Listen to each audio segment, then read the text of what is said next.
Hello and welcome to the Adrian Bo podcast, the interview series, where we take a deep dive into some of the most influential minds in real estate. Welcome to episode 206 of the Adrian Bo podcast, the interview series, and we are joined by the lovely Jess Whatman. How are you, Jess? I'm very well. Thanks for having me. Absolute pleasure. Now, you're the founder and CEO of AgentSync. Please tell us more. AgentSync is a virtual assistant agency.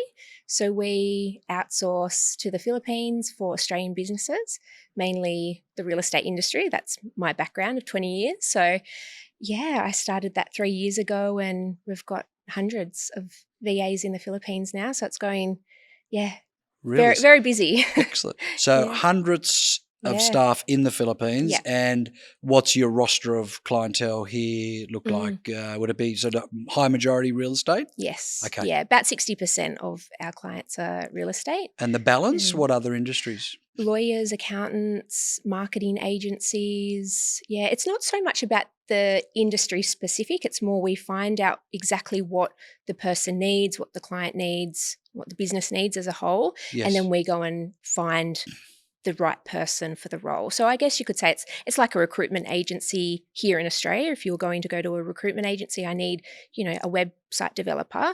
Yes. It's like that, but we go and find that person in the Philippines and make sure they've got the right skill set, the right experience. They've got experience in the right tools and everything that you need for, your business. Interesting. This might seem like a really obvious question and something I've always wondered about. Obviously, virtual assistants is nothing new. Yes. But in saying that, it's not been a foundational industry for decades either, right? Yeah. And obviously the Philippines seems to be the hub. Yeah. Are there other countries at all where VAs are utilised? Yeah, absolutely. I mean, VAs is a very, generalised term for it, but any sort of outsourcing, like India is a big one. Right. Anywhere. I've got a graphic designer in Kenya who's quite good, but all of our virtual assistants, except one guy that I use from Kenya, is from the Philippines. Yeah. Okay. And just thinking back and thinking critically, when the inception or the genesis of this industry was started, was it Australians and Americans and other sort of Western developed countries who identified, say, the Philippines, which has obviously affordable labour, or was it the other way around where those developing countries contacted us? Like, I'm just really curious about that. I would say it would probably be more of Australia and especially America. Right. Looking to outsource labour and definitely. Okay. And what would you say to the devil's advocate who says you guys are exploiting labour? Yeah. What would you say to that? I mean, I'm assuming that doesn't happen, but we definitely I tend to ask very unconventional questions, so I'm sorry. No, and I, especially on social media, on ads and things, I get comments saying, we're the problem and, we're exploiting people. But but I don't hear about it, but I'm just thinking about it, that this Of obviously course. must be the devil's advocate side where there's a component of that, right? Yeah. So a lot of the businesses that we work with are kind of at that stage where they can't either afford to employ someone in Australia or they have a great team of people in Australia and they want to elevate that team to be more in a manager position and pay them for the work that they are doing, but not have them doing all the, the basic admin and marketing that you can pay someone overseas a really great wage to do. And that's what we love to do. So we've got an amazing community of virtual assistants that absolutely love working for us because we provide, I guess, a bit of a community for them, but we pay them really well. We have great benefits for them. There's career progression, and they don't get that sort of opportunity in the Philippines if they were going to go into, the shopping centre or wherever they are going to work there. They can get paid a lot more. So for us, it's, it's less expensive, but we can still pay them really well. So we're not exploiting at all. We're creating amazing opportunities for them. I'm really glad to hear that. Probably no one's ever asked that. And that's good because it's a win-win scenario. It doesn't have to be a zero-sum game where we win, you lose. Yes. So if I am one of your contractors or employees, whatever you call them, in the Philippines, given the standard of living that I'm surrounded by, what I'm getting paid by you would be medium wage, above medium. What would it look like? Definitely with AgentSync, with us, it's above. Right. Way above what they would get if they were to even travel hours to go to another outsourcing company. Right. The difference with us is our team members work from home, so we ensure that obviously everything's set up for them. But because of where a lot of these virtual assistants are located, they would have to travel hours and hours on public transport to get to their office block. Right. So it's taking away time from their family, from their friends. So they work really hard because they're getting paid well. They love the position and they don't have to travel far. So it's really a win-win, for everyone. Great. And obviously we've got award wage here. Is there something that's similar there, that there's a regulated minimum wage that has to be paid? There is, yeah. Right. And I know a lot of outsourcing agencies would probably get around that. Really? But we and pay don't. less? Yeah. Oh, absolutely. Really? How? How would they do that? If they're not technically employed and they're a contractor, you can pay them whatever you want. Right. But we've found the last few years is there's so many options for them now. There's so many virtual assistant agencies or outsourcing companies popping up that they do have some options now. So if we want to keep our staff, we have to pay them well, and we want to. Yeah. Okay. So what you're saying is your team in the Philippines are employees? No, they're contractors. They are contractors. They are contractors, but that means we pay them a higher rate than what they would get if they were an employee. Is that right? Okay. Absolutely. And what's the benefit for you for having them as a contractor? Yep. And what's the benefit for them? Like one that comes to mind for you is payroll tax, obviously. Correct. Yeah. Yep. So to go back a little bit, before I started AgentSync, I was working at Chadwick Real Estate on the Upper North Shore of Sydney. Yeah, you've got over 20 years experience in the real estate sector. Yeah, but one of my roles there was about 10 years ago. I flew over to the Philippines because Scott Chadwick at the time said, we want to have some offshore staff do the basic admin and marketing, and we want our onshore team to be doing the higher dollar productive tasks. Yeah, makes sense. Go over to the Philippines and sort it all out for me. I went, okay, great. Right. So I went over there, hired 6 people, so sales admin, property management, there was some accounts people, there was an agent assistant. And one of the things that I saw, I did that for about 6 years with Scott, had a team of 6 in the Philippines. And one thing that I saw was I really loved those 6 people. I worked with them really closely every day. They actually didn't like working for the outsourcing company that they were with, but they loved working for Chadwick. Right. We became very close, and they confided in me what they were getting paid.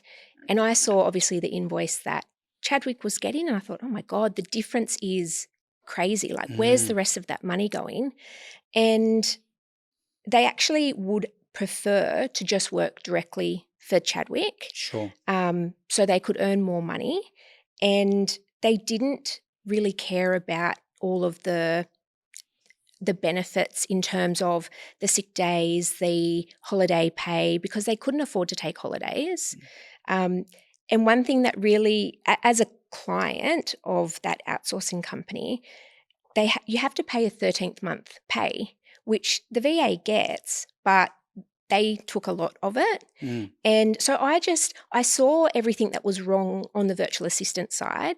And then for the client side, they had to pay for every public holiday, every sick day, every leave period, which they weren't getting. Right. And Chadwick had to pay. And then in December, you had to pay a whole nother month but they would take that month off anyway. Right. So for a client, it's like you are paying for these things and it's not benefiting the client and it's not benefiting the VA. So I went, I want to fix this. So one of the virtual assistants at the time was leaving. She was moving to America. And I said to Scott, if I can work out how to do this, can I replace Kelly? And we won't have to go through that company. I don't want to make any money of it. You're obviously going to save a lot of money, but I just want to learn how to do it. And he was in the process of selling the business to Di Jones. And he said, as long as it's all legal and you're going to get whatever licenses you need, you're going to set up your business, you can do it. As long as it doesn't disrupt your work with Chadwick. And I went, of course. And so I did that and it worked really well and everybody was happy. And I went, okay, I could keep doing this. Yeah, wow. And so I got one and then Scott introduced me to his friend at Ray White on the Northern Beaches and I got him one and it just, everyone was like loving it. And I'd sort of created this different business model to the other outsourcing companies that benefited the VA, benefited the client, and obviously I was making something of my own. And then I started to get really, really busy and I said to Scott, I think I've got to leave you. Yes. And he was like, don't you dare, because he was selling to Di Jones and he couldn't really replace me. I was more like a general manager of the 6 offices. And he's like, you just keep doing your business, hang on with me for a couple of months while we go through the sale. And, so obviously I didn't re-sign to Di Jones, but he was very good at, very helpful in helping me give me that leg up to start. It's like most business, the genesis of most of these businesses, they happen quite serendipitously, you just fall into it and just by one opportunity or you saw a vacuum, you saw a gap. So effectively what you did was cut out the middle man or middle person, if I can be politically correct. I guess I am the middleman now, like AgentSync is, but the way that the business is structured, it benefits the client and it also benefits the VA. So for the client side, they don't have to pay a lot of the extras that you would have to pay at a different outsourcing company, but it allows us to pay the virtual assistant more money. So we're attracting really great talent and they're getting a higher hourly rate, which means we have great retention and so it works well. And is that now typical of the industry for outsourcing, like the model you're talking about? No, there's only a couple of others that I know of. Right. Right. So the ones that are not part of this are still under that antiquated model where there is another person clipping the ticket. Correct. Wow. Okay. And would they have the Philippine staff as contractors or employees? Employees. Yeah. And you're saying that's how they get around paying under? Correct. Yeah. But if there's legally in that country, if there's an award, how do they get around that? Because they're tying people into like a full-time wage. Right. So they can give them a lower amount. Of course, they've still got the benefits, but for the people that we're attracting to work with AgentSync, they would much prefer to not have those benefits and have a much higher hourly rate because they're providing for their family. So they'd much rather take home more money at the end of the week than worry about the 3 or 4 weeks annual leave for a holiday that they can't afford to go on. Right. They'd much rather take home more money to provide for their family. Makes sense. Yeah. But then being the devil's advocate again, I'm thinking, what about superannuation? Or maybe they don't have compulsory superannuation. Correct. Is that right? Yeah. They don't. Yeah. Okay. So it's really the income and then the tax component. Yes. That's really it. Yeah. But as contractors, then they look after their own Correct. tax. Okay. Yeah. Okay. So that's obviously beneficial for you. Yes. Beneficial for them. Also from a payroll perspective, Yeah. beneficial for you as well. Makes sense. Makes sense.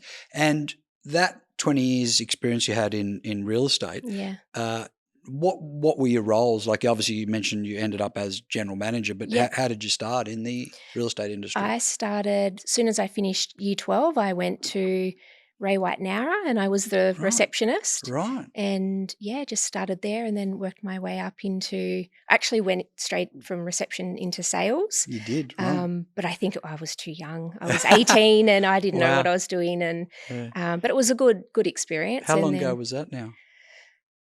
This is 20 a years euphemism ago. for finding out your age. Yeah, yeah. I'm 39, you gotta be so onto 20 me. years. You got to yeah. be onto me. I'm Yeah. asking.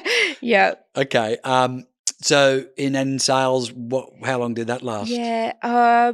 First role in sales was probably a year. Right. And then I decided to move to Wollongong. Yeah. I don't know, to party a little bit and just live my life away from Jervis Bay. Yeah. And I was in sales admin Right. then, and then moved to Gold Coast, and I worked with Ray White Service Paradise, Right. with Oh, Andrew with the Bells. Bell. Yeah. I was in the projects division. Great. And also the units division. So I went back into sales as units. Amazing. In units, yeah. Yeah, amazing.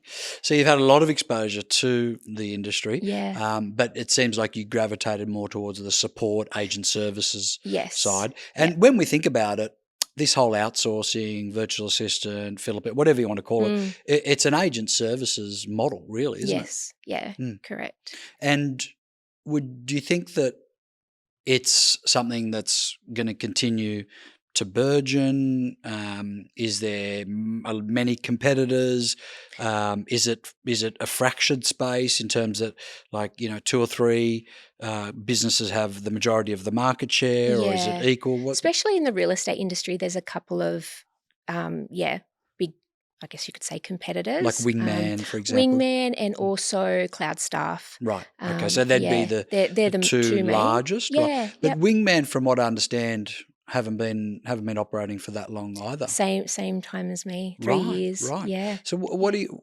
I mean, I only see on the surface. I wouldn't know the numbers. I wouldn't see anything. Yeah. But obviously, they've done well in terms of marketing themselves. Yeah, absolutely. But their roster of clients here and their roster of clients over in the Philippines, is it considerable?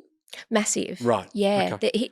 Johnny Bell's done amazing, and Nick, and I'm friends with everyone at Wingman. I talk to them often. Yes. That's good. That being competitors. And Cloud Staff, I caught up with them a few weeks ago. So who's behind that? I know Nick and Johnny, but who's behind Cloud Staff?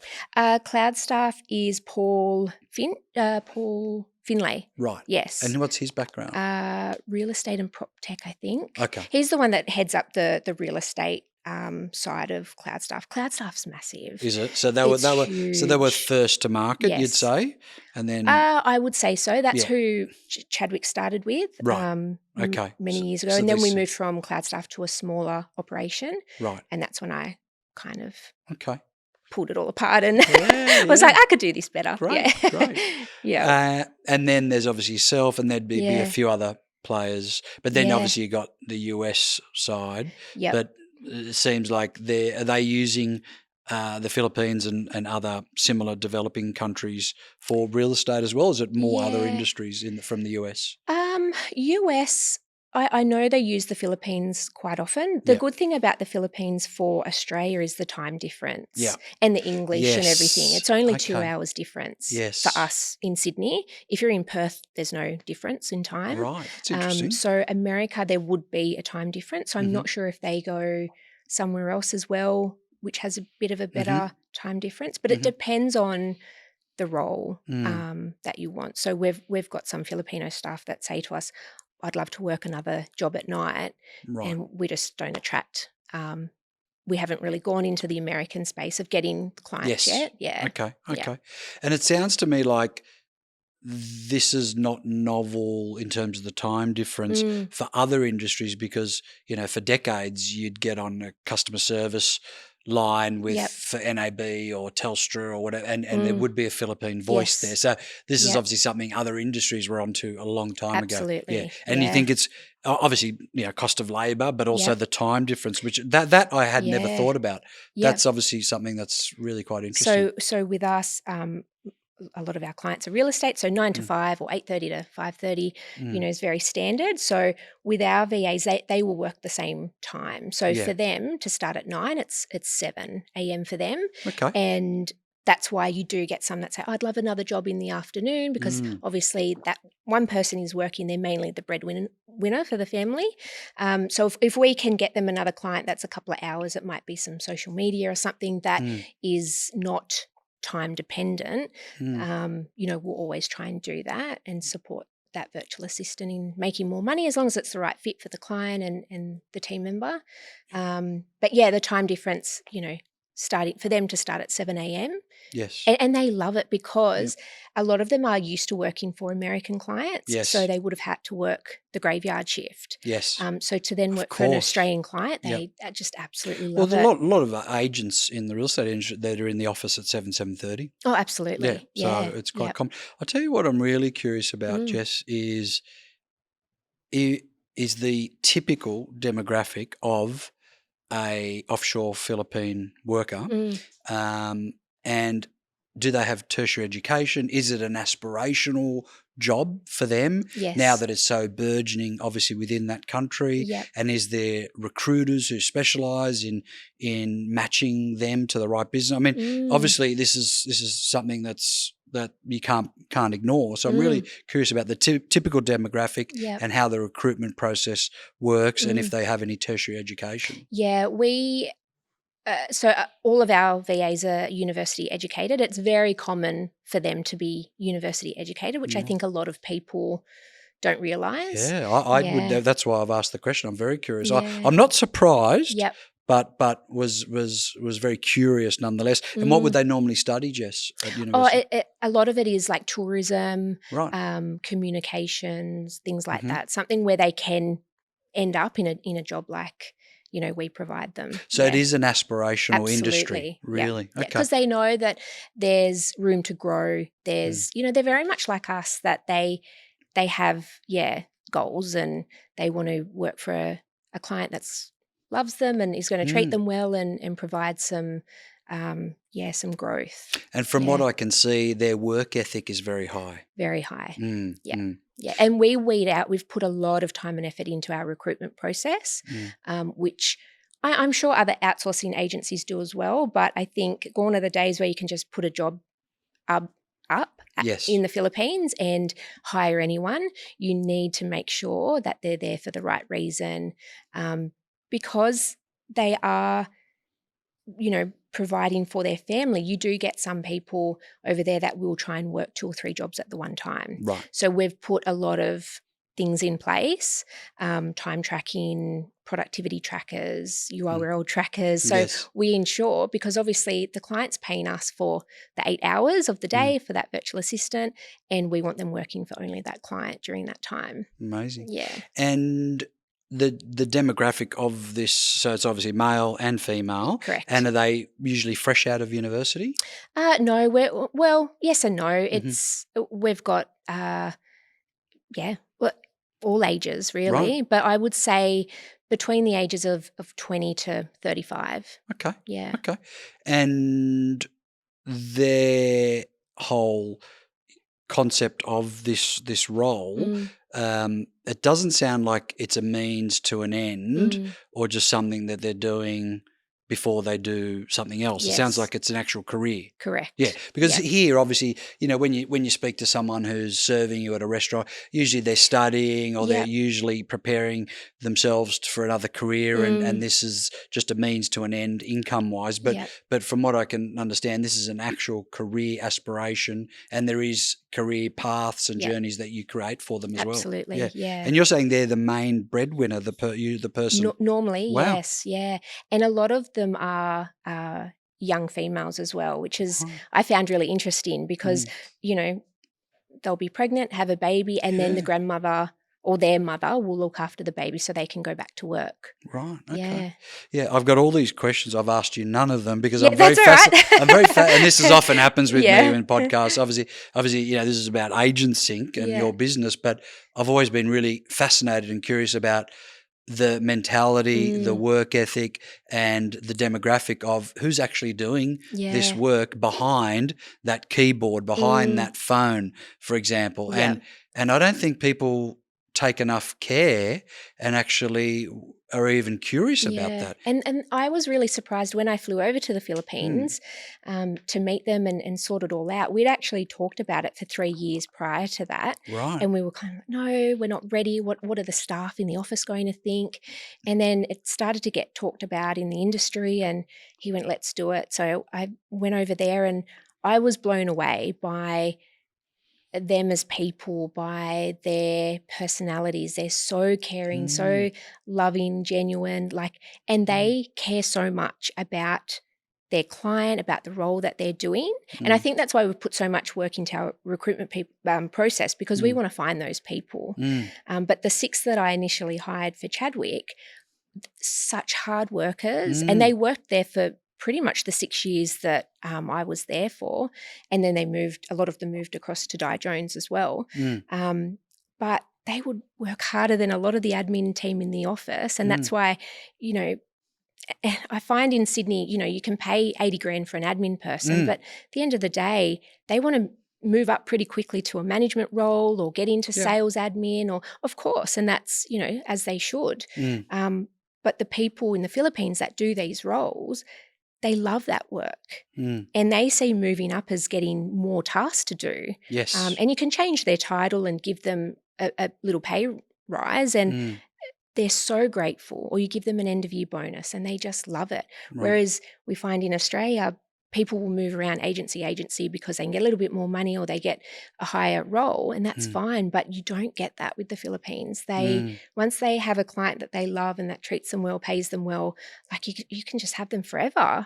It's lovely. And that's what we wanted to create at Chadwick. And we had a bit of pushback at the start with people going, oh my God, they're getting rid of our jobs. They're taking them off seat. A bit like AI. It's just going to create new jobs, right? Exactly. And that's what one of my roles was to go around to everyone and say, we're not replacing anybody. We're actually wanting to give you those higher value tasks. The property managers, sort out your rent arrears and go out and look at the properties and meet your landlords. Call your landlords and work on the maintenance. Yeah. Don't work on the, sending out the lease renewals. We've got a team now that are here to support you. So for staff retention at Chadwick, it actually helped massively, because it took all of those tasks off their shoulders that they were kind of bogged down in, and then they were elevated because they were we've got a team now to support us. Amazing. So it worked so well. So even though at Chadwick you did have really a POC, like a proof of concept, which would have given you some confidence to start this business, nonetheless. Yes. What was the hardest part about stepping out of a traditional career and commencing your own business? It was tricky. And I think because Scott believed in me so much that that gave me the confidence to want to do it as well. But also the POC of that working in that one environment. Yep. You could see there was obviously the agents benefited, or the property managers benefited, the people in the Philippines benefited, the staff here were focused on more highly dollar productive activities. It was just like a win-win scenario. Absolutely. Yeah. So that would have given you some appetite and confidence. Absolutely. I was like, every agency, every business ever needs this. Yeah. Yeah. Interesting. And in the early days, like say 3 years ago when you first started, what sacrifices did you have to make? Because all entrepreneurs, all business owners do this. And were they worth it? Oh, absolutely. It's worth it. Yeah. But I've got 2 young girls as well. So trying to go back to a full-time role, raise 2 kids, start a business, COVID as well, was just, it was crazy. Absolutely worth it. So what were some of the sacrifices you think you had to make? Was it less time with family? Absolutely. Yeah. Right. Yeah. Okay. Yeah. I'm very grateful for my parents that have stepped in quite a lot to help me, and my husband as well. He works, so it's a lot of sacrifice. Yeah, and still is. Like we're still, sure. It's still all business owners. Oh, absolutely, yeah. But you wouldn't do it if you didn't love it.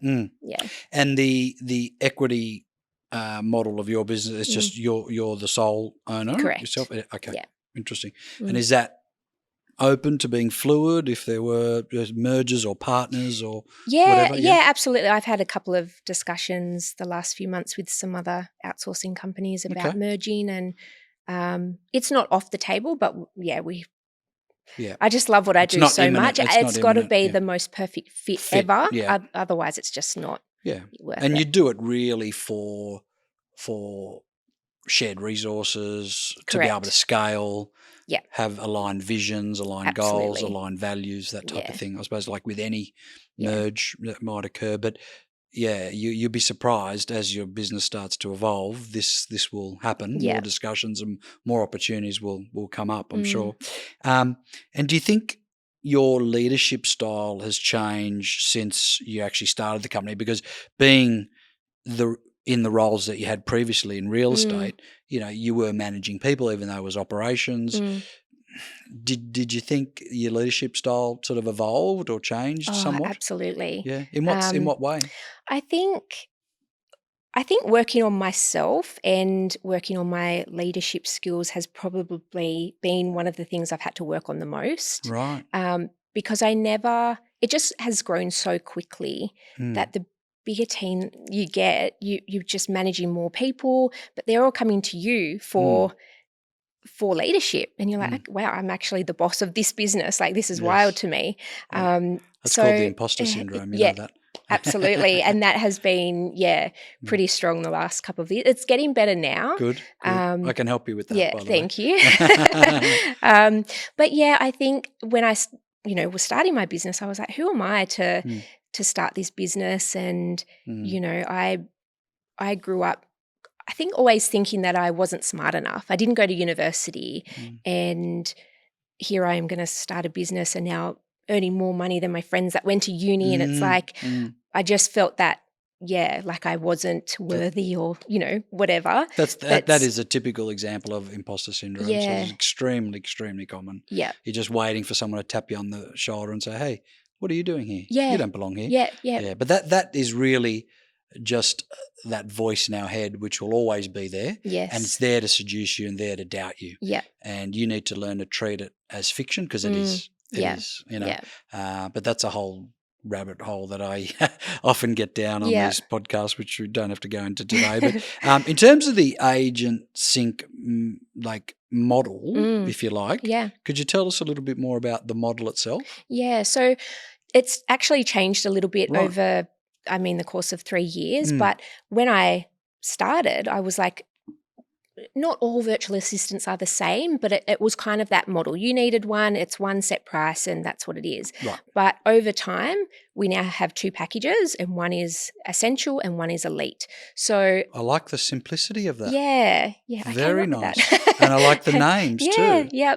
So beautiful. And it was well done. Oh, thank you. The reason why I kind of had to split apart the two into 2 different models is because I actually needed an operation manager, I guess my own general manager, to come in and take a lot of the higher level tasks that I was giving to VAs, but I was still having to manage a lot of it.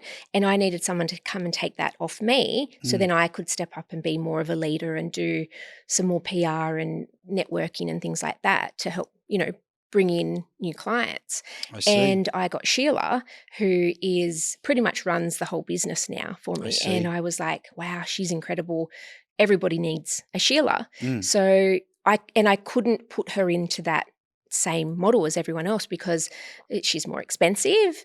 She's just highly skilled and educated, and it doesn't fit in to that original model. So then I split it out, and so essential is still a great general VA or sales assistant VA, property management, you know, admin, social media marketing VA. Love it. They're all sort of in that essential bracket. Your elite is more your operations managers, and we've got accountants in there now. We've got legal secretaries. So it's that higher, more specific skill set. Yeah. Love it. Web developers, things like that. Yeah. Okay. And those 2 models, so essential and elite, that's across all your industries. So 60% real estate, but the other 40%. Correct. So it's the same. That's a really, really impressive simplicity, because thank you. most businesses overcomplicate everything, especially real estate businesses, right? Which you would have noticed.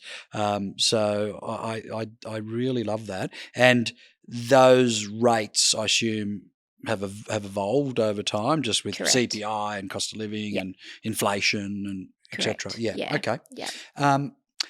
What I'm really curious about, Jess, is some agents who I talk to and I'm always advocating outsourcing, by the way, because I think some agents erroneously believe that's why they've got an assistant. I'm like, no, it's your assistant who actually needs the VA. Absolutely. Right. So it's not you. It's actually so your assistant in his or her space can be dollar productive. And they're like, what do you mean? I'm like, well, dollar productive means like going out and meeting with the clients, doing a pre-settlement inspection, and if they've got their own outsourced VA, let's call them, then there's some work that they could quite comfortably do that it's not client faced, and will probably be done quicker, more efficiently, and the person actually doing the role in the Philippines loves doing it, where your assistant is tolerating it,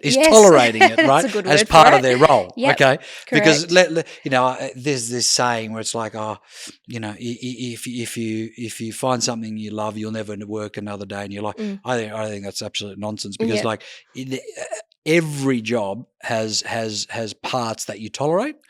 And other parts that you really enjoy, okay? Correct. But everyone who says they love 100% of every aspect of their job is not being honest, right? I agree. So, one of the questions I do get asked, though, when I do advocate outsourcing and VA is, but what about security, my data and all that? I mean, it's a very scarcity-based, attitude where I'm all about abundance, but nonetheless, security is an issue, right? Yeah, absolutely. So what's the conversation look like, or what's the process there? Yeah, I like to address it in the same way that, if you're going to get a new sales assistant into your office, what does the security look like for that person? That's a good metaphor. You wouldn't give them the credit card details. You wouldn't give them access to everything. I think there's more risk in a sales agent having that sales assistant that could take your database and then go and work for McGrath down the road. Whereas your VA should be doing those tasks like drafting letters and putting some details in the database. And you just make sure that the settings are set in, say, Agent Box or Property Tree. That is a basic admin setting where they can add data, but they can't go and download all the data.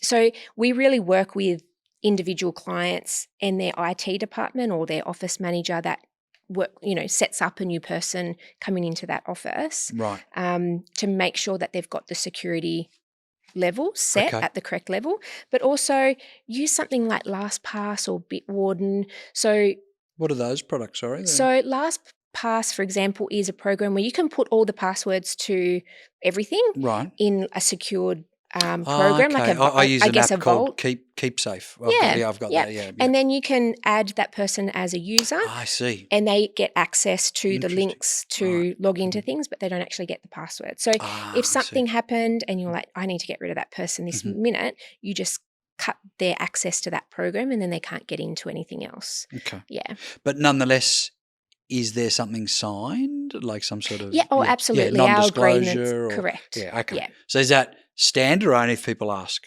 Oh, no, standard. Absolutely. Okay, And what's that document called?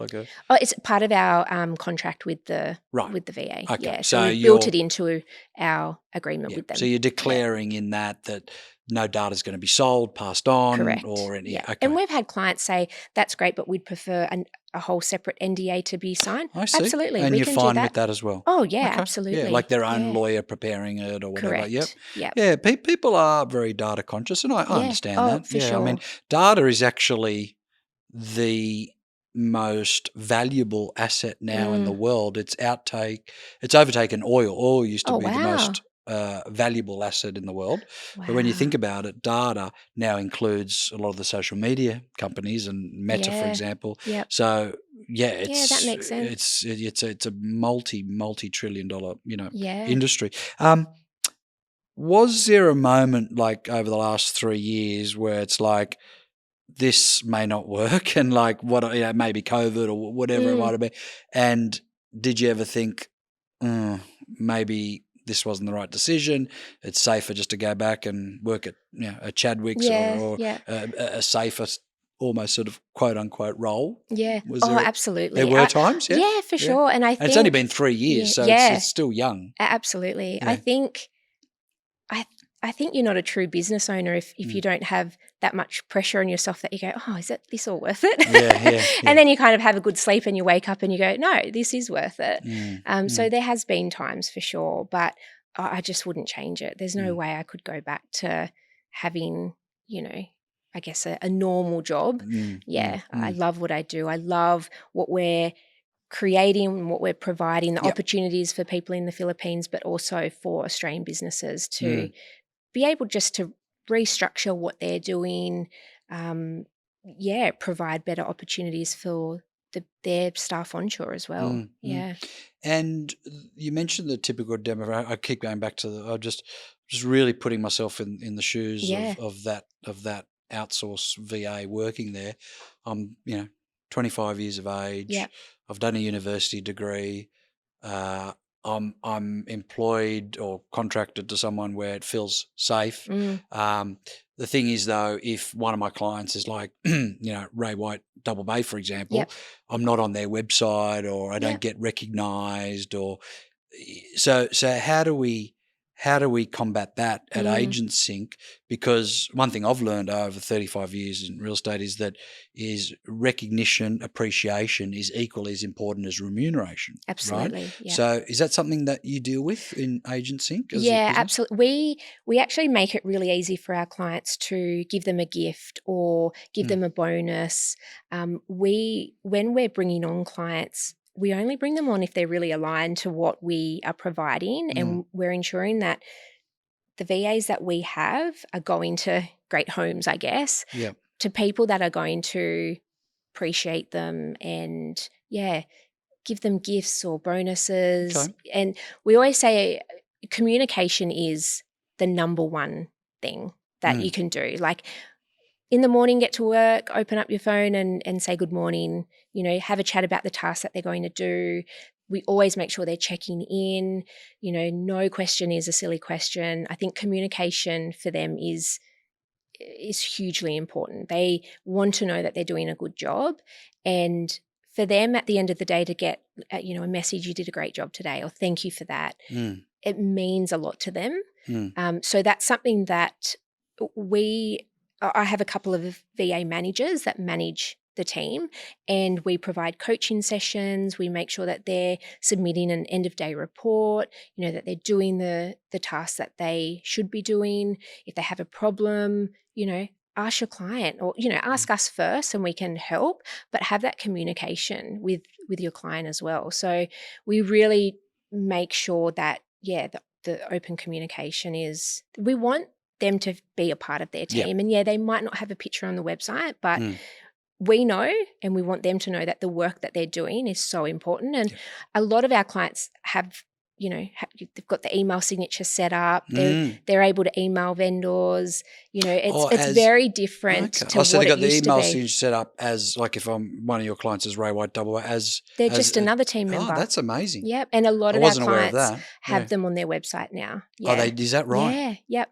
That's excellent. And I love it. We often get requests of, they've provided this photo. Could you fix it up so it looks like our team photos? Or is there a local photography studio they could go and have some professional photos? That I like. Me too. Yeah, because that's definitely one thing I've learned is appreciation, recognition is honestly equally as rewarding as remuneration, especially for younger people within the industry, you know.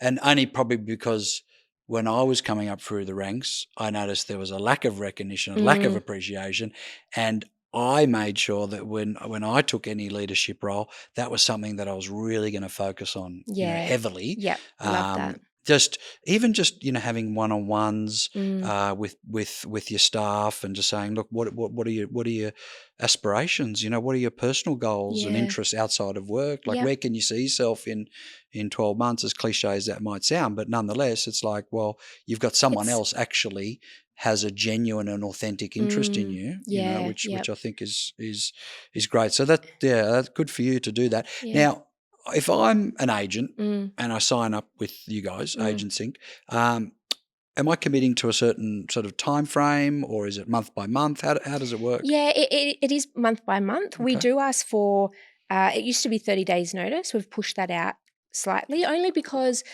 we need to actually give it a good chance. And we have, free replacement. If it's not working with that VA or something's changed and they're not as committed as what they once were, we just replace. But if we recently had a company that was doing a restructure and they said, we actually just don't need them anymore. And they stayed another 30 days. And then that was the end of the contract. So we really work with the client. Sure. So it's quite flexible. Yeah. So they don't feel like they're held hostage. I mean, I suppose it's like any relationship. Two people have to be wanting to be Absolutely. And if it's not involved. going to work, like I would much rather leave on good terms than hold people and then they'll always come back if they need to. And a lot of them have. Yeah, I can imagine. Yeah. I can imagine.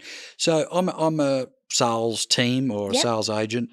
I suppose there's going to be two typical types of agents. One who signs up with you and says, Jess, I've got an assistant already and we've already got our own checklists. And effectively, when you really think about it from a sales point of view, the reason I'm working with you, and this is a generalisation, but would be tasks involved from list to launch and tasks involved from sold to settlement, for example, right? We've also got prospecting as well. In between, sure. I get that. But I suppose the majority of administrative tasks would be list to launch, exchange to settlement, right? For sure. So if I say to you, okay, here are my current checklists, or if an agent says, I've got no checklists at all, and really I've been running on adrenaline, long hours and new business energy, right, which I call, can you cater for both? Oh, absolutely. We really work with each individual person to find out, because there are models out there that there is actually an outsourcing company in Queensland that you go to them and you have to change what you do to suit them. I see. And I think that only works if you're very new and you don't have anything set up and you need that help. Yes. Absolutely go to a company that has everything set up for you to plug and play. Yes. But with us, we work with the individual business owner or agent. What are you currently doing? How can we help you? We sit down with you at the start. What sort of virtual assistant is it? Is it social media marketing? Is it a general sort of admin marketing VA, sales assistant? Like, let's look at exactly the role and the tools that you're using. We'll find someone that has experience in those tools, has done it before, and what are the first few tasks that they're going to do? Is it actually creating checklists and procedures for what you're currently doing? Record yourself on Loom while you're doing some of those tasks, and let's start creating those procedures for you. So then when we get your VA, they're ready. So it's the spectrum of people coming to us that are really established and have everything and want someone to just do exactly what they've been doing, but obviously take those tasks off their hands. Amazing. We've got other agents that are probably hiring before they feel like they need to, or know that they're on a good run and they're going to need the help, so I might as well hire a month or two before I need it so they can get set up, and then we can help with setting them up as well. I think the good thing with that, Jess, is if I am an agent with no checklist, regardless if I'm working in Jervis Bay, Wollongong or Double Bay, the list to launch and exchange to settlement probably wouldn't change that much unless it was a different state, right? Correct. And you'd have that. Yeah. And is that something you had to develop from your real estate days, like to start with? Yeah, I just had it. You just had it. I had it all and documented or up here? A bit of both. Bit of both. Yeah, documented and because that would have been the first step, right? Yeah. Oh, absolutely. Yeah. And I think when you start with those first few clients, you work really hard and like, what do you need? Like, let's create it all. And so you just start building lots of procedures. I actually created, we call it the AgentSync Academy. So there's 80 courses in there. A lot of it's AI now, but it's not just real estate. It's all different industries and different, so like funnel, how to build a funnel in a CRM, ChatGPT prompts. Wow. There's lots of different courses in there that if a VA comes to us and they're great for, one position, but they want to learn how to do something else to then place that into that client's business, they've got courses there that they can learn, educate, and then bring more value to that client. So this academy, this is for your offshore VAs. Yep. And is this an online repository of a library, if you like? Correct. Yeah. Really? Yeah. So that's where so all the VAs have access to that. That's our community platform as well, where we say, good morning, happy birthday, let's congratulate, Lauren, she's just spent 3 years with AgentSync. Right. On Friday, let me know your wins. How did you go this week with your clients? So we create that sort of community there, and that's where all of the resources are for them as well. And this would be part of your onboarding process, I assume, as well, right? Okay. Correct. And you must be continuing to add to that repository. Absolutely.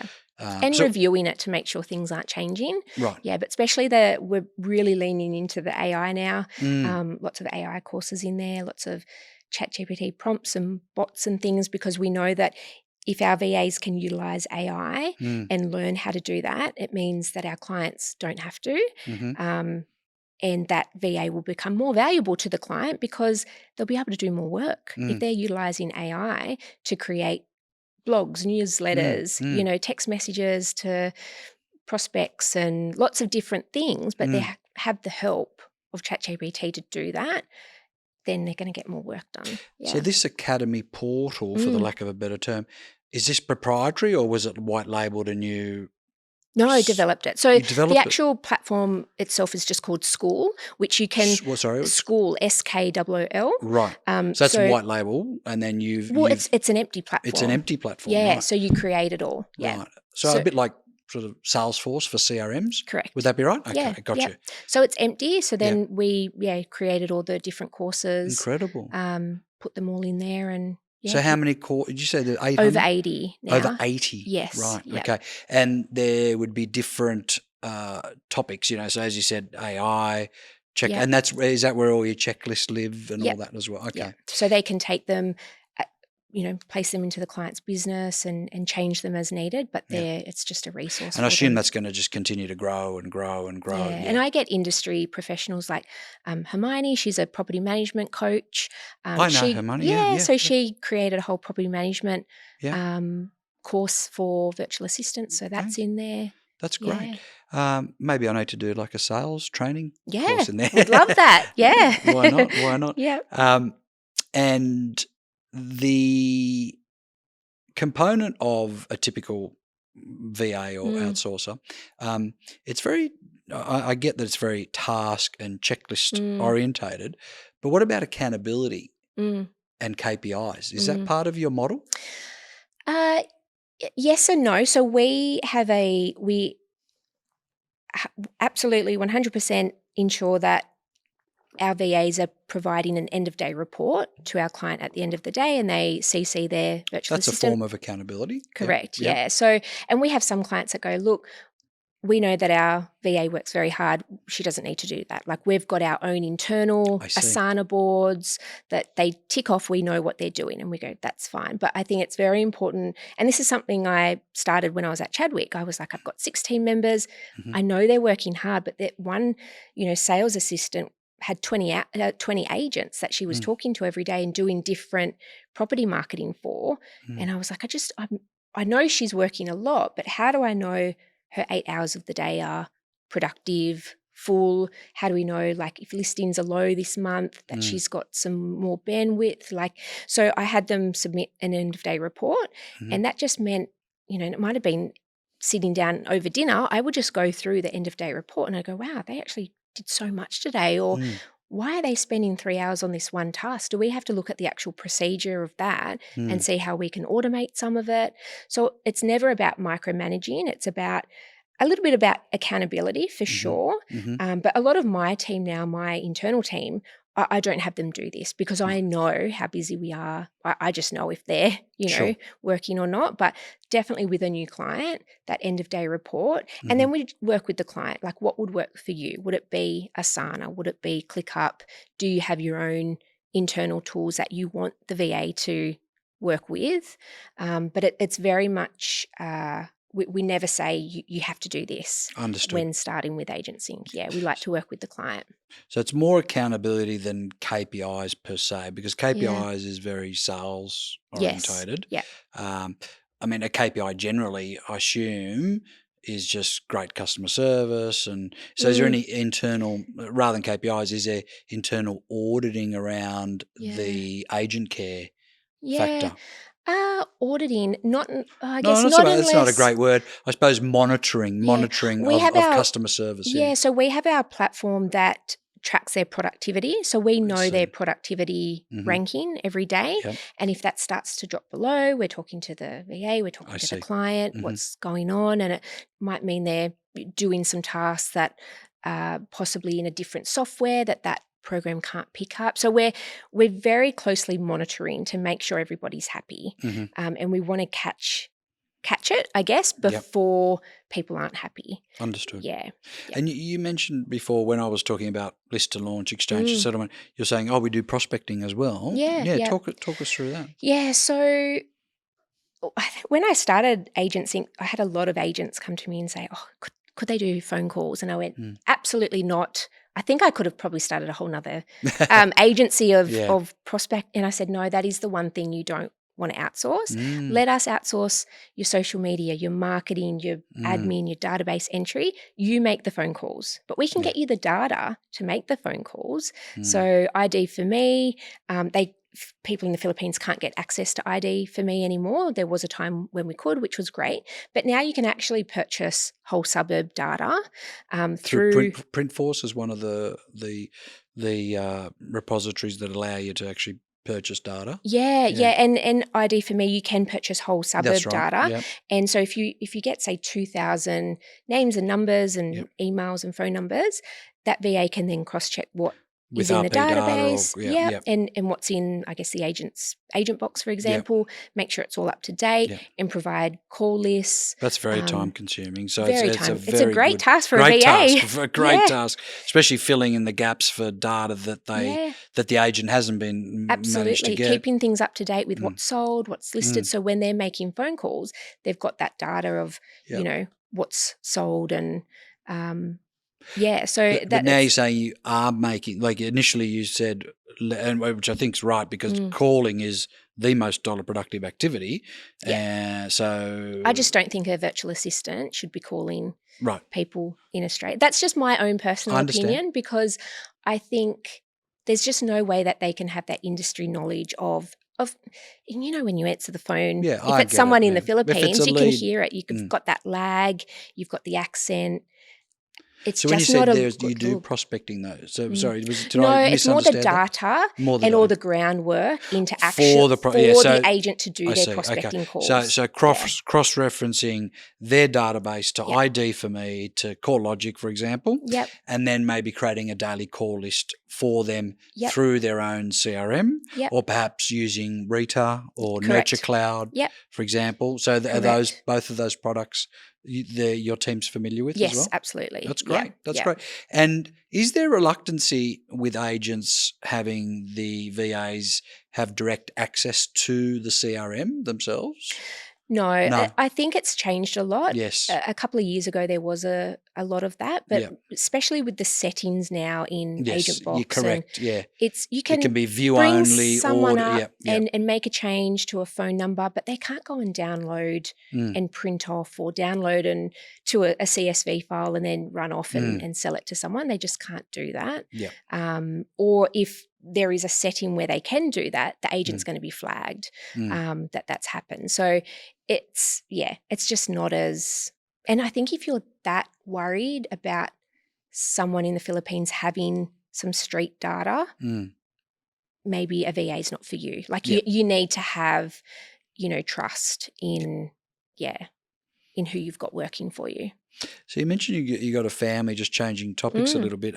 So running a sort of, fastly burgeoning business in 3 years into it, it can get overwhelming. I get it. How do you personally manage stress and balance? I mean, work-life balance is a bit of a misnomer, right? When you're a business owner, but what really helps you to switch off if you can at all? Yeah.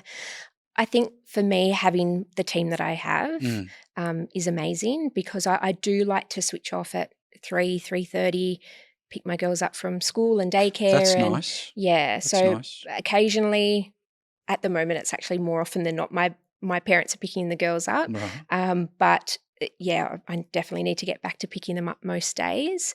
But even if they do pick them up, I'm definitely logged off by no later than 4. Right. And that allows me to do that sort of bed, bath, dinner routine with them, play with them. And but and what about for you personally? For me personally, yeah, like exercise, absolutely, prayer, spirituality. yeah. What is it for you that? Definitely the gym. Yeah, I always try and take most of Friday off, and that's when I'll book in hair or a bit of a spa session, catch up with friends. Yeah. Mums that own businesses or just mums that it's work in general, they're wild. like super women, right? Yep. It's just the expectation is to be the best mum, the best wife, the best business owner, the best worker. There's a very high expectation. Absolutely. But I think that's where VAs are great, because my team, I can be running the bath for one daughter, setting the other up with dinner. At the moment, we've got to separate them. One does one does the other. How old are your girls? 6 and 4. Oh, nice. Yeah, nice. But Beautiful I've got my ages, phone. little personalities. Yeah, they're all coming to life. So it's they're beautiful little handfuls. Yeah. But the fact that I've got my team in the Philippines that I can just jump on my phone and go, hey, can you do this? Or this email just came through, can you action it? Yeah. Means I'm not tied to my computer. And I think that's where I've really, this year especially, focused on more of the networking, going on business retreats. I love business retreats. So I'm not sure if you know Emil from One Life. Yeah, I do. I do very well. Yeah, so he's got 5 of our virtual assistants in the Brisbane offices. Yeah. And I'm an auctioneer for NGU of the first New South Wales office. Yeah. Oh, yeah. Tostel and yeah, perfect.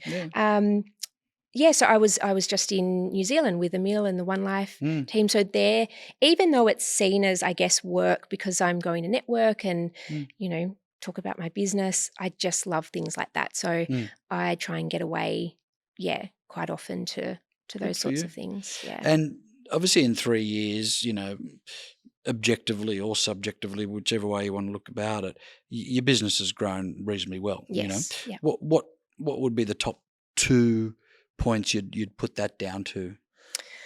Ooh, for me, it's definitely been networking. Yes. What type, if you don't mind? Is it sort of events or like making calls? Yeah, not so much making calls. More, I've got some great friends in the industry, so I lean on them. Okay. And get involved in lots of awards and events and networking. And I think the more time you spend with people, the more time you talk about what you do in front of people, that has really helped with the growth of the business. I see. And the other one I would say is my social media. Right. Yeah, so just growing a good following and highly engaged and pivoting, the types of content you put out and different algorithms and paid ads as well has definitely helped. Yeah. And do you have a social media company to look after that, or No, it's a VA. A VA? Yeah. one of your team. Of course. Yeah. Yep. So what are the verticals? Because social media is the most fascinating, frustrating, I agree, and complicated area for all real estate agents and probably other industries that you're involved in as well. And yet it can be the simplest, right? Yep. So what is your general strategy in terms of content and frequency and organic versus paid? Just if you could just give us a high level, like as far as your strategy, if you're saying that's one of the main reasons of the growth of your business, it'd be really interesting to talk about frequency, content, paid versus organic. Yeah. So frequency, I like to do 1 post a day, whether that'd be a reel or a static post. I set out a content calendar or have a virtual assistant do a content calendar and I approve it, and she makes the static posts or the reels with some B-roll. But there's also, I plan out a day a month to film quite a lot of talking reels or events. I have someone come with me last week. I was actually here filming for BOA and I went on the Cub app, Cub podcast. So filming those sorts of things. Podcast, filming those sorts of things and then Daniel, cutting up. like the person that owns this is Daniel's brother. Yes. Thomas, that owns Wisecast. Oh, there you go. That's Daniel's brother Thomas, I didn't know He's just that. away in Lebanon at the moment. So that's his brother that owns this studio. World. Yeah, there you go. So just cutting things up like that for social media. So it's definitely a mix of, static posts or carousels with reels. The last couple of months I've actually switched up, making some funny reels and those sorts of things are getting engagement, especially on Instagram and TikTok. But then, you've got to completely change it for LinkedIn as well. You've got to have more professional, thought leadership. So it's constantly changing. What I was doing 3 months ago, I'm not doing anymore. Yeah. So we get a lot of people coming to us for social media VAs and it's amazing, and we can find them an amazing social media VA. But I think if you're wanting to grow your personal brand, you have to be involved in it as well. You have to be in front of the camera. You have to be talking. A lot of people aren't willing to do that. That's and true. I say, well, don't try and grow your personal brand. Yeah, you've got to be in it. You can do all the B-roll in the world. You can go and hire a studio. You need the A-roll in order to do a B-roll. Absolutely. Now, this is common for agents that I'm coaching. Yeah. It's just like, well, Adrian, I just want to just give it to someone and just not have to worry about it. I'm like, it doesn't work like that. No. Yeah, you, unless you're involved in some capacity. And don't get me wrong, like I absolutely despise the cliche property videos where, someone pulls up in a Ferrari and flashes their Rolex. And that's not a property video, but at least a really professional intro and just an outro and then focusing on the property itself. Beautiful, because it's a touch point, it's awareness, it's engagement, the fact that it's not static and the algorithm, as you know, like enjoys non-static content. Well, it depends whether it's Instagram or TikTok, etc. So it's right that they need. Now they can have any social media company or any social media VA, but you still need to film some content for yourself and provide it to them. I mean, I'm sure there's a way of still doing it without that, but it's just not as engaging, not as authentic, right? Not as authentic. So authenticity for you in social media must be a big attribute. It's certainly a massive one for me. I just really find that being authentic, as polarizing as it can be, it's being true to yourself. And I had a journalist the other day calling me the most polarizing character in real estate. And I thought that was a real compliment, actually. Yeah. You want to be different. You don't want to, Which is true, because people either really resonate with what I got to say or some people don't. And that's fine. Yeah, that's completely fine. But at least I've taken a position. Absolutely. And, I do have views on certain things. And, because I run my own business and do my own thing, I don't really have to answer to anyone. And, and I just don't enjoy the way the world's heading and that's this whole woke agenda and sometimes I talk about that and that's fine, but really 99% of my content is how to get agents to list and sell more real estate. Like that's the bottom line. So that's really interesting about social media being important to you. Oh, it's been huge for my growth. The business's growth and with the do you mind if I just ask you so we're doing a minimum of one post per day. Stories are big as well. Stories, so it could be a story, static, reel, whatever. So in terms of any paid or funded social, could you just talk us through that? Because this would be a good translation piece for agents, for example. I think paid media is massive. And I think a lot of agents aren't doing it. A lot of property management companies, just agencies in general aren't doing it. And I think they're massively missing out.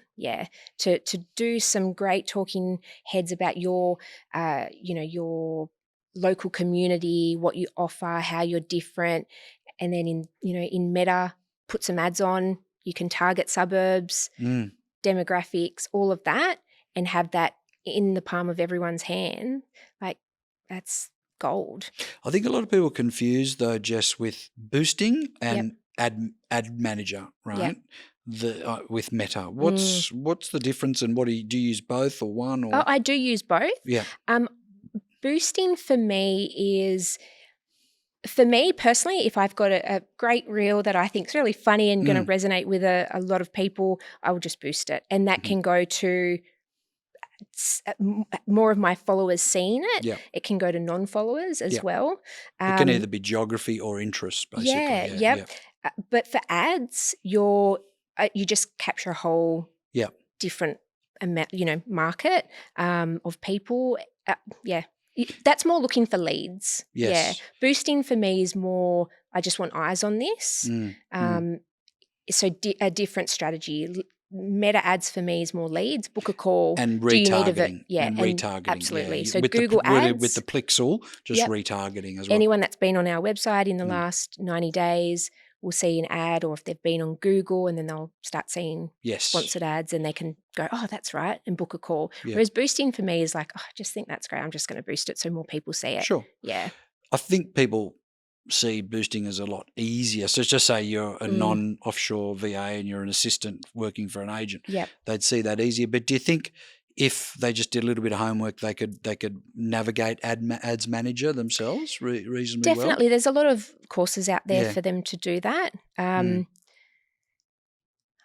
have tried, and I just think, I'm just going to get a professional to do it because that's their zone of genius. Yes. It's not mine. Yeah. I would much rather have someone go, okay, this is what we need to do this month. So you get 100 book calls in your sales calendar for your salesperson. Great, that's what I want. Yeah, okay. Whereas if I'm trying to do it, it's not for me. I wonder if Meta have intentionally made it a little bit more complicated, Ads Manager, than boosting. Yeah, because boosting, like anyone could do. That's like 3 clicks of the button and you boosted it. Yeah. Yeah, but Ads Manager is definitely not as user-friendly. You need to have some And it IP changes around. all the time. I a few months ago did a Ads Manager course, and I thought I need to go into a room for a day or two and like not have any other noise and just focus on this. And at the end of it, I was like, I could do it, but I'm still not confident. Yes. And even in the room of, I think there was like 50 people in the room,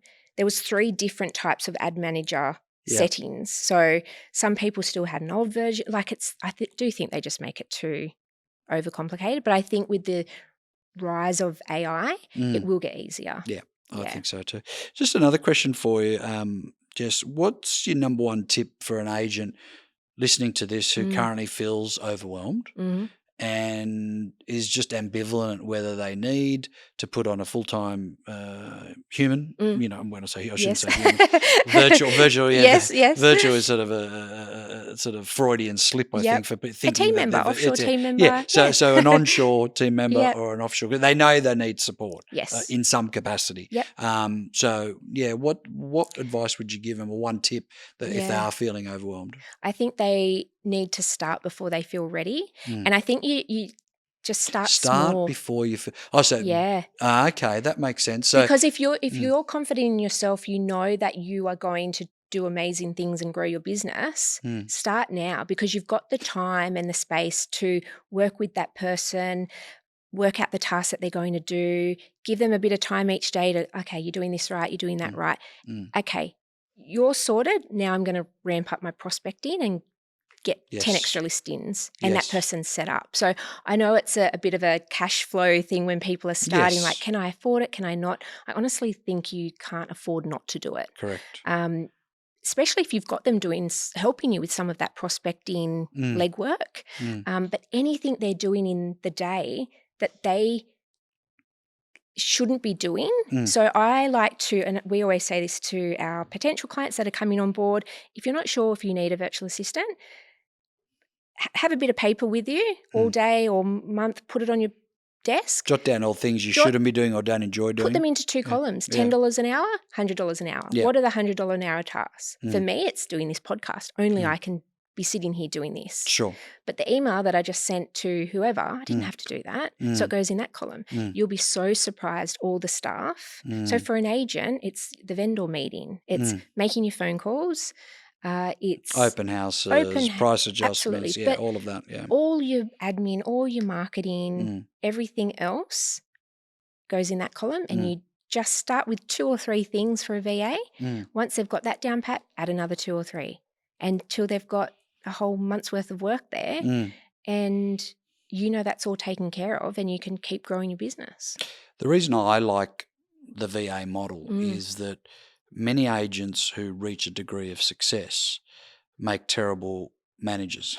Yeah, that's true. And just it's not their fault. It's not their fault because they've given no real direction or tertiary qualifications to just go from being a good agent to managing someone.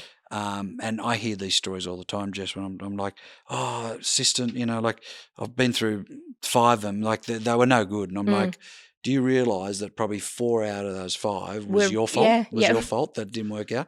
Oh, really? I'm like, yeah. Well, did you provide them KPIs? Did you provide them accountability? Did you have weekly one-on-ones? Did you map out a career path for it? No. It's just, and their excuse, and I hear this a lot, just the young generation, they're just very lazy at the moment and entitled. I'm like, I don't agree. I just think the young generation are craving direction, craving accountability, craving KPIs, craving being challenged, but us, especially in the real estate industry, are just poorly equipped to provide it. Absolutely. And then suddenly you get an even better agent who the natural progression is to become a business owner with absolutely no skills around how to run a business because a franchise network poaches them and recruits them. So you're doing really well. You don't own your own business. Here, sign this franchise agreement and away you go. And they promise everything under the sun. No disrespect to franchise groups because obviously a lot of my clients work. But I wouldn't have a business. I wouldn't have a business if every franchise group provided the support that they say they're going to provide, whether it's coaching, mentoring, accountability or whatever. But I do work for a lot of independent companies. So I think it's just, it's just not possible at a granular level to sit down either with an agent, an associate or a business owner and provide that type of support. So what I like about your model is that, let's say someone is reluctant to put on their first assistant, to get an appetite for what it feels like to delegate. This could be a great stepping stone. Absolutely. Right? And an extremely affordable one. And you don't have to manage another human being, which if it's done incorrectly, I've seen many times where it's actually been a massive distraction rather than benefit to the agent. But it's usually the agent's fault because they haven't created an ideal day, an ideal week and KPIs, etc. So this is a really great stepping stone. And when I say stepping stone, doesn't mean you have to abandon it once you do put on a team member. If anything, I would continue it and have that team member be more dollar productive. Where, if I was coaching people 7 years ago and an agent said to me, Adrian, I'm ready to put on my first team member, what should the job description be like? I would always back then say admin, marketing and non-dollar productive activities. Now I'm like, must be hybrid role. There's, with all the technology available, whether it's platforms like, Realtor, Real-Time Agent or VAs, AgentSync like your business, ChatGPT, etc. It's impossible for one agent to need one full-time admin marketing. But it has to be partly lead generation and working with buyers and partly admin. It's just where previously when all these technology platforms weren't there, that was what you needed as your very first team member. When I look at the clients that we've got that are individual agents, that it's working really well, their setup is them as the lead agent, almost like a buyer's associate agent. That can help with prospecting, go and do a buyer inspection or, open up some of the open homes, and then a virtual assistant that's doing all of the back end stuff. That is the perfect, what we call effective business unit, EBU, in my opinion as well. I agree. And that EBU right there, Jess, is capable of 100 transactions a year. Oh, easy. So I don't know about easy, but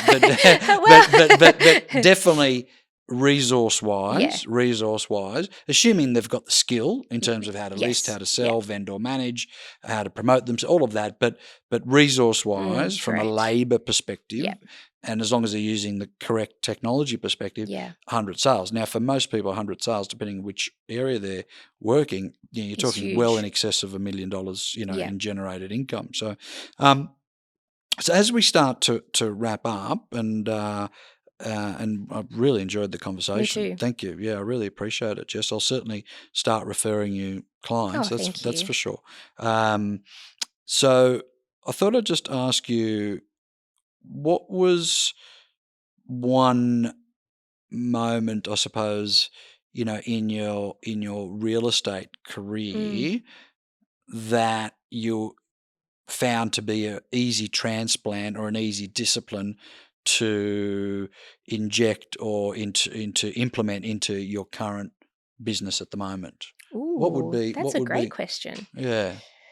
Would it be? I mean, there's obvious things like managing people, creating checklists, etc. But the real estate space is quite a unique space where there's a lot of moving parts. Yeah. But what do you think was one of your roles in particular, or one of the tasks you had in particular that you've been able to translate into what you're doing now? I think always staying true to myself and being authentic and having those relationships with people. Yes. Because it doesn't matter what the task is or what the role is.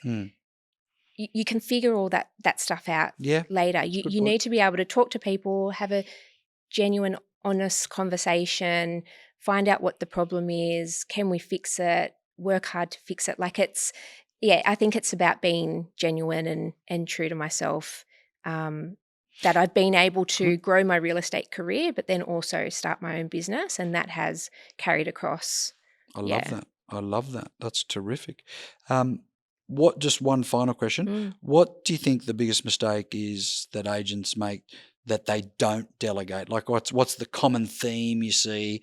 One thing that they should is such low-hanging fruit to delegate, but they're control freaks. Like, as you know, a lot of agents are sort of, OCD or ADHD or whatever. I know that I don't want to be cavalier in those diagnoses, but this is what agents tell me, So, but what do you think, the lowest hanging fruit that they still are reluctant to delegate? Yeah, I think, and at the start, when you start with a virtual assistant, it can be a little bit frustrating because you think, it's just quicker if I do it myself. This is what I hear all the time. It's just quicker if I do it myself. Yeah. By the time I ask them, this is what I hear all the time. And then check it, and I think, but you need to start there. You need to go think of that task and go, it probably would take me 2 minutes to do it myself, but that person's not going to learn. So delegate it, check it. They're going to learn. In 2-3 months' time, you're going to be so grateful that you said to yourself, I'm going to delegate that. I'm going to delegate that. Because then when you're out on the road, in between open homes, hey, can you do this? Can you do this? And they know how to do it, and they can just start to do everything for you. It's a really good point. Yeah, because I find the reason that the real estate industry is so fragmented, where you've got 20% of the agents earning 80% of the income, is they're just more efficient on time. They're not any more remarkable. Like, I know all the top agents. They're good people, but I wouldn't call them, brain scientists or rocket scientists, They just use their time efficiently, and we've all got access to 168 hours in the week. There's only so many waking hours you can dedicate to your business. So but delegation, I guarantee they're not doing everything themselves. No, that's right. No, definitely not. I mean, got teams. the emergence of super teams are telling us that, So you've got some super teams that are doing way more business than entire offices, Jess, it's been amazing. I really appreciate it. Now, if people want to find you either on socials or online, where's the best place to go? Probably Instagram. I'm on there a lot. What's your Jess handle? Whatman _AgentSync. Good. And that's one word, AgentSync, SYNC. Correct. Yep. Good. And then our website, if you'd like to get in touch and book in a call. And what's the website? www.agentsync.com.au. Beautiful. Amazing. Thank you so much. Jess, for having I really me. appreciate the conversation. Thank you. Best of luck with your business. Thank you.